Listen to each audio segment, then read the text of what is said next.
Hello friends, welcome back to my channel. Friends, आज की इस वीडियो में कटोरी ब्लाउज की कटिंग एक नए तरीके से करना सीखेंगे और इस ब्लाउज की फिटिंग भी आप देख सकते हैं, बहुत ही बढ़िया आने वाली है। तो वीडियो को पूरा देखिएगा। चलिए शुरू करते हैं। देखिए फ्रेंड्स, इस ब्लाउज को बनाने के लिए जो हमने कपड़ा लिया है, ये हमारी साड़ी के ब्लाउज का पीस है और अस्तर हमने 80 सेंटीमीटर का लिया है। तो सबसे पहले हम लोग अस्तर पर कटिंग करेंगे। तो इसे देखिए डबल फोल्ड करके रख लेना है। और आज हम सामने वाले पल्ले की कटिंग पहले करेंगे। बैक पार्ट की कटिंग लगभग एक जैसे ही होती है, आप उसे कट कर सकते हैं अपने गले के अकॉर्डिंग, जैसा आपको गला बनाना है। तो यहाँ पे हमने अस्तर को एक लाइन मार्क करके सीधा कर लिया है। और सबसे पहले हमें 3 इंच पर इस तरीके से एक लाइन मार्क कर लेनी है। अब ब्लाउज की लंबाई लेंगे। हमारी ब्लाउज की रेडी लंबाई 12.5 इंच है, हमने 13.5 इंच लिए, 1 इंच मार्जिन का लिया है। तो देखिए फ्रेंड्स, पीछे का गला हमारा डीप रहेगा। गला पहले आपको डिसाइड कर लेना है, इसके अकॉर्डिंग हमें शोल्डर लेना है। पीछे का गला हमारा डीप रहेगा, इसलिए हमने शोल्डर 5 इंच लिया है, 1/2 इंच मार्जिन का लिया है। इस तरीके से हमने 5.5 इंच शोल्डर लिया है। और 5.5 इंच ही हम आर्म होल भी लेंगे फ्रंट के पल्ले में। चेस्ट 36 है, उसका चौथाई लेंगे 9 इंच, 2 इंच मार्जिन का ले लेंगे। तो इस तरीके से हमने अपना आर्म होल और शोल्डर ले लेना है। देखिए आर्म होल की लाइन को हाफ कर लेना है। यहाँ से यहाँ तक जितना रहा इस कॉर्नर पे नाप लेना है। और फिर आर्म होल का गोलाई दे देना है। देखिए इस तरीके से आर्म होल की गोलाई देंगे, परफेक्ट फिटिंग ब्लाउज की आती है। अब हमारी कमर 29 है, हमने उसका चौथाई लिया 7.25 इंच। 2 इंच हमने मार्जिन का लेना है और 1/2 इंच और हमने एक्स्ट्रा लिया है कटोरी कटिंग करेंगे तो उसके मार्जिन के लिए, क्योंकि हम यहाँ डायरेक्ट कटिंग कर रहे हैं कपड़े पे कटोरी ब्लाउज की। देखिए गले की जो चौड़ाई हमने 2.5 इंच ली है, लंबाई 6.5 इंच लेंगे। लंबाई आप अपने अकॉर्डिंग ले सकते हैं। इस तरीके से बॉक्स बनाना है। 1.5 इंच ऊपर लेके हमने गले का शेप दे देना है। थोड़ा सा गला बाहर की साइड लेते हुए हम मार्क करेंगे। गला थोड़ा सा चौड़ा अच्छा लगता है, आप अपने अकॉर्डिंग कर सकते हैं। देखिए टक्स पॉइंट 10 इंच पे लेंगे और बेल्ट हमने 12 इंच पे लेनी है। हम इसे कैसे लेते हैं हमने आपको कई वीडियो में बताया हुआ है फ्रेंड। देखिए जितना आपका चेस्ट होता है उसका चौथाई प्लस 1 इंच हमने टक्स के लिए लेना होता है। और फिर जहाँ पे टक्स आता है उससे 2 इंच नीचे हमने बेल्ट के लिए लेना होता है। चाहे जो भी साइज हो, आपको 40 साइज तक यही फार्मूला लगाना है। बेल्ट की लाइन पे देखिए, आप चाहे तो 1 इंच भी ले सकते हैं, आप चाहे तो 1/4 इंच भी ले सकते हैं। हमने यहाँ पे 1/4 इंच लिया है। टक्स की चौड़ाई हमने 3.5 इंच ली है और इस तरीके से बेल्ट का शेप दिया है। यहाँ पर हमने 1/2 इंच ऊपर की साइड उठा करके मार्क लगा लिया है। इससे एकदम परफेक्ट हमारी कटोरी बनेगी। अब देखिए बेल्ट को नाप लेते हैं, क्योंकि बेल्ट इसमें हम कट नहीं करेंगे, बेल्ट हमारा अलग से कट होगा। तो एक साइड हमारा 2.5 इंच है और एक साइड 2 इंच में 2 पॉइंट कम है, यानी 1.25 2 इंच है। इसे हम कहीं पर लिख लेंगे ताकि जब हम बेल्ट की कटिंग करें तो हमको याद रहे। इस तरीके से आपको करना है। अब देखिए यहाँ से यहाँ तक जितना हमारा पार्ट है ना, इसको इस तरीके से हम हाफ करेंगे, क्योंकि हम यहाँ पर कटोरी की मार्किंग करने जा रहे हैं। इसके बाद हम 1 इंच और ले लेंगे इस तरीके से। पहले हमने पूरा हाफ किया, इसके बाद हमने 1 इंच और लिया है। अब इस लाइन को हम सीधा मार्क कर लेंगे। ये देखिए टक्स की लाइन जहाँ पे है यहाँ तक इसको सीधा रखेंगे। यहाँ गले के पास से हम शेप देना शुरू करेंगे। कटोरी का शेप एकदम परफेक्ट तरीके से दिखना चाहिए, आपको इस तरीके से मार्क करना है। आप देख सकते हो कितना परफेक्ट आया है।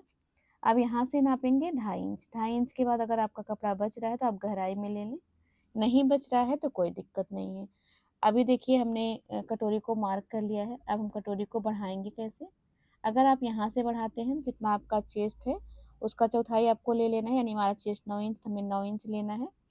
लेकिन अगर आप ये टक्स वाली लाइन से बढ़ाना चाहते हैं तो उसका अलग फार्मूला है। जितना आपका चेस्ट है उसका 10वां लेना है। देखिए हमने 3.6 इंच लिया है, फिर 3.6 इंच लिया है, फिर एक्स्ट्रा 1 इंच लिया है और फिर 1/2 इंच हुकाई के ले लिया है। इस तरीके से हमने अपनी कटोरी का साइज बढ़ाना है। चेस्ट का 10वां, यानी जो भी चेस्ट आपकी है उसके बीच में आपको पॉइंट लगा देना है। और फिर 1 इंच क्या, 1.5 इंच एक्स्ट्रा और हमने लिया है, 1/2 इंच हुकाई का और 1 इंच मार्जिन का। यहाँ पे भी हम 1 इंच ले लेंगे गले के पास और फिर इस तरीके से इसको मिला देंगे। आई होप कि आपको समझ में आ रहा हो, इस तरीके से। और इस वाली लाइन को भी हम यहाँ तक मिला देंगे।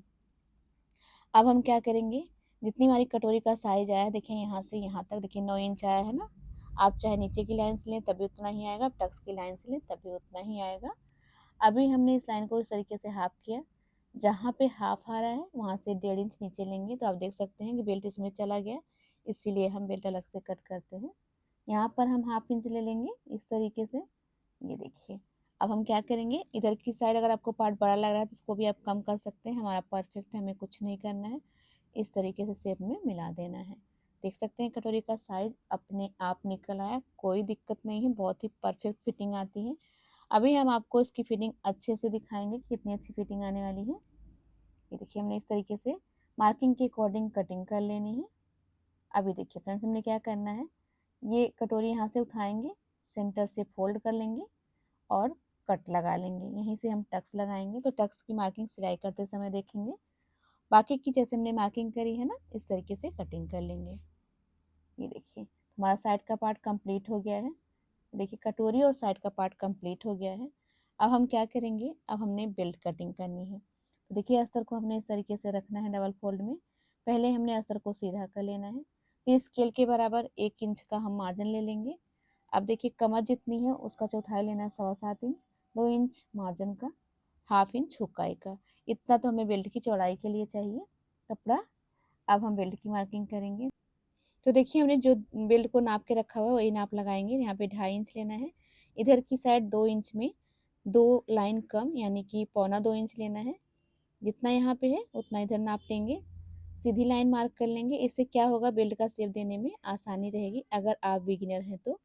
ये देखिए अब 3.5 इंच हम लेंगे टक्स की चौड़ाई, जितनी चौड़ाई आपकी हो आपको उतना ले लेना है। फिर यहीं से बेल्ट का शेप दे देंगे। तो यहाँ पर हमने बेल्ट भी कंप्लीट कर लिया है। इस तरीके से हमारा फ्रंट पार्ट कंप्लीट हो गया है। सामने का पल्ला हमने कट कर लिया है।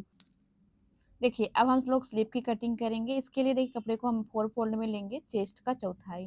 जितना भी आपका चेस्ट हो उसका चौथाई आपको स्लीव के लिए कपड़ा लेना है 4 फोल्ड में। ये देखिए तो यहाँ पे अब हमने लेना है मार्जिन। सबसे पहले हम लंबाई में 1 इंच का मार्जिन लेंगे। इसके बाद देखिए स्लीव की लंबाई हम 3.5 इंच रखने वाले हैं, तो 3.5 इंच ले लेंगे और इस तरीके से एक लाइन मार्क कर लेंगे। छोटी स्लीव में हम 2.5 इंच लेते हैं डाउन का मार्क लगाने के लिए। यहीं अगर एल्बो स्लीव या फिर लंबी स्लीव होती तो आप 3 से 3.5 इंच लेते तो सही रहता। देखिए इतनी स्लीव की मोहरी आपको ले लेना है, उससे 1 इंच ज़्यादा आपको इस वाली लाइन पे लेना है और फिर इसको इस तरीके से मिला देना है। फिर स्लीव का शेप दे देना है। एकदम इजी तरीका है। आपका जितना स्लीव का मोहरी है आपको 2.5 इंच लाइन पर 1 इंच एक्स्ट्रा लेना है और फिर शेप दे देना है।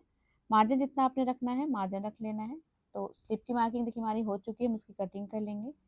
और अब देखिए इसको खोलेंगे और 1/2 इंच की गहराई देंगे। जो गहराई वाला पार्ट है सामने के पल्ले में आएगा। अब हमारे पास देखिए इतना अस्तर बचा है, इसमें हमारा पीछे का पल्ला बड़े आराम से हो जाएगा। आप चाहे जितनी लंबाई रखना चाहें, तो हमें अपने नाप के अकॉर्डिंग पीछे का पल्ला कट कर लेना है। यहाँ पे देखिए हमने मार्किंग कर ली है डीप नेक के अकॉर्डिंग, हमने कई वीडियो में बताया आपको। और हम मेन कपड़े पर भी अस्तर को रख के कटिंग कर लेंगे। देखिए अब हम इसकी सिलाई करेंगे, तो सबसे पहले हमें क्या करना है, साइड वाले पार्ट को दोनों को आमने सामने रख लेना है उल्टी साइड से। उसके ऊपर अस्तर को रख के बड़ी बखिया के साथ हम सिलाई लगा के दोनों पार्ट को एक साथ ज्वाइंट कर लेंगे। तो यहाँ पे हम कपड़े को थोड़ा सा बढ़ा के इसीलिए कट करते हैं कि जब हम अस्तर को ज्वाइंट करें हमारा अस्तर एकदम परफेक्ट तरीके से सिलाए। जो कपड़ा एक्स्ट्रा रहेगा उसको कट कर देना है। तो ये देखिए इस तरीके से हमने बड़ी बखिया से दोनों को एक साथ ज्वाइंट कर लिया है। जो भी हमारा कपड़ा एक्स्ट्रा है उसको कट कर देना है। ये देखिए तो इस तरीके से दोनों पार्ट को हमने कंप्लीट कर लेना है। और अब हम इस तरीके से अपने कटोरी वाले पार्ट को भी अस्तर के साथ ज्वाइंट करेंगे बड़ी बखिया के साथ। और जो भी कपड़ा एक्स्ट्रा रहेगा उसको कट कर देंगे। तो आपको इसी तरीके से जब भी आपका 2 पार्ट आप सिल रहे हैं आपको दोनों को आमने सामने रख कर सिलना है, ताकि दोनों पार्ट आपका एक साइड का ना हो, नहीं तो फिर आपके टाइम का भी नुकसान होगा और आपको सिलाई खोलनी पड़ेगी। यहाँ पे देखिए जो भी एक्स्ट्रा कपड़ा है आपको कट कर देना है। अस्तर बिल्कुल भी नहीं कट होना चाहिए, क्योंकि हमारा अस्तर एकदम परफेक्ट कटिंग होता है। तो इस तरीके से देखिए हमने कटोरी को भी अस्तर के साथ ज्वाइन कर लिया है। अब देखिए हम कटोरी को साइड वाले पार्ट में ज्वाइंट करेंगे। तो ज्वाइंट करते समय आपको क्या ध्यान देना है कि आपको कटोरी का पार्ट खींचना नहीं है। ये देखिए इस तरीके से रखना है, 1/2 इंच के मार्जिन पर आपको सिलाई करनी है। जहाँ तक आपका पार्ट गोलाई वाला है वहाँ तक आपको बिल्कुल भी नहीं खींचना है। ये देखिए इस तरीके से आपको बराबर से पकड़ के सिलना है। अब यहाँ पर देखिए जहाँ से हमारी टक्स लाइन है यहाँ से सीधा होता है कपड़ा ना, यहाँ से आप थोड़ा सा खींच सकते हैं। अगर आपकी कटोरी छोटी पड़ रही है बस थोड़ा सा ही खींचना है जहाँ से सीधा है। सीधे वाले भाग को खींचना है और गोलाई वाले भाग को बिल्कुल नहीं खींचना है। इस बात का ध्यान रखिए, अगर आप कटोरी को ज्वाइंट करेंगे कटोरी ये एकदम परफेक्ट बनेगी। देख सकते हैं हमने कटोरी को ज्वाइंट कर लिया, एकदम परफेक्ट तरीके से ज्वाइंट हुआ है। दूसरी कटोरी भी हम आपको ज्वाइंट करके दिखाएंगे। इससे पहले आपको टक्स लगा लेना है। टक्स लगाने के लिए क्या करना है, यहाँ पे देखिए बेल्ट को रखकर हम नाप लेंगे जितना कपड़ा बच रहा है, 2.5 इंच बच रहा है। इसको इस तरीके से हाफ करेंगे, यही हमारे टक्स के लिए रहेगा। तो आपको टक्स का पार्ट इस तरीके से निकालना है। देखिए यहाँ से इसको सेंटर से फोल्ड करना है इस तरीके से, कि बराबर से फोल्ड करना है। और 2.5 इंच का हाफ करके हमने टक्स लगाना है। टक्स की लंबाई हमने 3 इंच रखनी है। इस तरीके से टक्स लगाते समय नीचे भी सिलाई को लॉक करना है और ऊपर भी। सिलाई को लॉक कर देंगे तो आपकी सिलाई खुलेगी नहीं, अगर आप लॉक नहीं करेंगे तो बाद में सिलाई खुल जाती है। देख सकते हैं कितना परफेक्ट कटोरी का पफ आया है। अब हम दूसरी साइड की कटोरी चाहे नीचे से जोड़ें या फिर ऊपर से जोड़ें, क्योंकि हमारा पहला वाला सही है तो दूसरा वाला भी सही ही होगा। अगर आप बिगिनर हैं तो आप हमेशा कटोरी को ऊपर की साइड से ही जोड़ें, यानी कि गले की साइड से। और जहाँ तक राउंड है वहाँ तक आपको बिल्कुल नहीं खींचना है। जहाँ पर सीधा भाग होता है वहाँ पे आप खींच सकते हैं, पर राउंड वाले पे बिल्कुल नहीं खींचना है।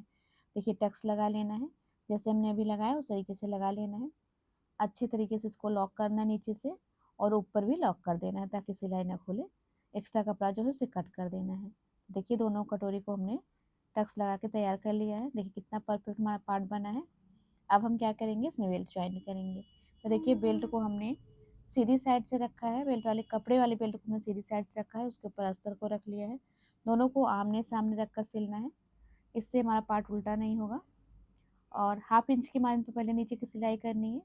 फिर देखिए पलट करके इसलिए हमने अस्तर की साइड चलाना है, क्योंकि यहाँ पर हम बेल्ट को पलट करके लगाने वाले हैं। सिलाई इनविजिबल रहेगी, अंडर पैकिंग वाली सिलाई बना रहे हैं। एक सिलाई हमने देखिए नीचे की साइड चला लेनी है। इससे क्या होगा कि हमारा जो बेल्ट वाला पार्ट है फिक्स हो जाएगा। जो कपड़ा एक्स्ट्रा रहेगा उसको हम कट कर लेंगे। अब इसके बाद बेल्ट को ज्वाइन करने के लिए हमने देखिए इस तरीके से बेल्ट को रखना है। कपड़े की साइड वाले बेल्ट को कपड़े की साइड रख के सिलना है। आप देख सकते हैं एक भी पार्ट को खींचना नहीं है, दोनों को बराबर से रख के सिलना है और 1/2 इंच के मार्जिन पर सिलना है। ये देखिए इस तरीके से आप देख सकते हैं। अभी हमने देखिए इस तरीके से इसको रोल करना है। रोल करते हुए आएंगे और दोनों बेल्ट को एक साथ पकड़ लेंगे। इसके बाद इसी पर सिलाई लगानी है जहाँ पर हमने पहली सिलाई लगाई थी। सिलाई ऊपर नीचे बिल्कुल भी नहीं आनी चाहिए, नहीं तो जो है बेल्ट का शेप सही से नहीं आएगा। अब यहाँ से इसको देखिए पलट लेंगे। ये देखिए पलटने के बाद आप देख सकते हैं कितनी फिनिशिंग के साथ हमारा बेल्ट जॉइंट हुआ है। सिलाई अंडर पैकिंग हो गई है। ये देखिए सेम इस तरीके से दूसरा बेल्ट जॉइंट करेंगे। तो हमारा देखिए दोनों पार्ट हमने कंप्लीट किया है। दोनों को रख के देख लेंगे, बराबर से पट्टी होनी चाहिए। इसके बाद हम हुकाई की पट्टी लगा लेंगे। देखिए इधर की साइड हम कपड़े वाली पट्टी लगाएंगे, जिसमें हम हुक की आई बनाएंगे, वो भी मशीन से बनाएंगे। अभी हम आपको हुक की आई मशीन से बनाना दिखाते हैं। देखिए पट्टी को इस तरीके से हम फोल्ड करेंगे और थोड़ी सी दूरी पर सिलाई लगाएंगे, यानी कि एकदम किनारे पे नहीं लगाएंगे, क्योंकि हम काज बनाएंगे मशीन से। अगर किनारे पे लगा देंगे तो काज लॉक हो जाएगा। ये देखिए इस तरीके से हमने एक सिलाई लगा ली है बीच में। अब हमने बनाना है हुक की आई। तो इस तरीके से हम मार्क लगा लेंगे, 5 हुक लगाएंगे तो 5 आई बनाएंगे। इस तरीके से आप देख सकते हैं। देखिए शुरू करते समय आपको सिलाई शुरुआत में लॉक कर देना है। तो इस तरीके से भी शेप में बनाते हुए हमने हुक की आई बना लेनी है। आई होप कि आपको दिख रहा हो और आप समझ रहे हो। देखिए इस तरीके से आपको 5 आई बना लेनी है। आप चाहे तो सुई धागे से बना सकते हैं, आप चाहे तो मशीन से भी बना सकते हैं। मशीन से बनाने पे थोड़ी जल्दी हो जाती है और हमको लगता है कि ज़्यादा सही रहता है। ये वाला आई, देखिए इस तरीके से हमने आई बना के कंप्लीट कर लिया है। दूसरी साइड हम क्या करेंगे, दूसरी साइड हम अस्तर की पट्टी लगाएंगे जिसमें हम हुक लगाएंगे। तो देखिए इस तरीके से हमने एक साइड का पार्ट कंप्लीट किया है। दूसरी साइड में अस्तर वाली पट्टी को लेंगे, डबल फोल्ड करके इस तरीके से सिलेंगे। ये देखिए।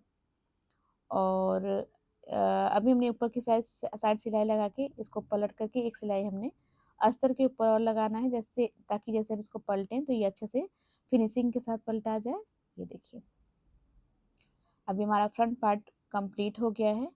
दोनों को हम एक साथ रख के पिन लगा के इसकी फिटिंग भी नापते हैं। देखिए इस तरीके से हम इसको रख लेंगे, पिन लगा लेंगे और फिर इसको हम यहीं से फोल्ड करेंगे बीच से और फिटिंग नापेंगे। देखिए हमारा ब्लाउज हमने जितना कट किया था ना उतना ही आया है, आप देख सकते हैं। ये देखिए 9 इंच हमारी चेस्ट थी, 9 इंच पे मार्क लगाएंगे। 7.25 इंच हमारी कमर थी, 7.25 इंच मार्क लगा लेंगे। आप देख सकते हो कितना परफेक्ट पार्ट बन के कम्प्लीट हुआ है। जितना हमने मार्जिन रखा था उतना मार्जिन आ गया है। और और अब हम आपको फ्रंट पार्ट का फाइनल लुक दिखाते हैं और इसकी फिटिंग किस तरह की आई ये भी हम आपको दिखाते हैं। आई होप कि आपको अच्छी लगी हो, वीडियो अच्छी लगी हो तो लाइक करके कमेंट करना बिल्कुल मत भूलिएगा। Thank you.